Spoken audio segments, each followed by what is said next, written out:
This is our Nissan Leaf motor and inverter in our test bench setup, and I'm just going to do a quick demo of the motor running.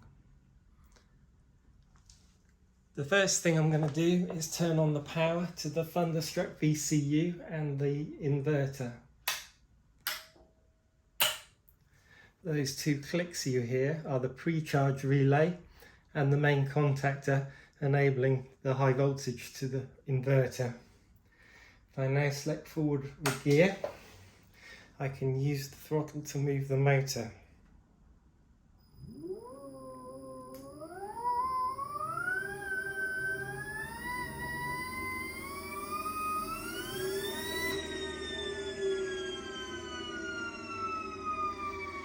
We've got no regenerative braking and no load, so it keeps spinning for a while.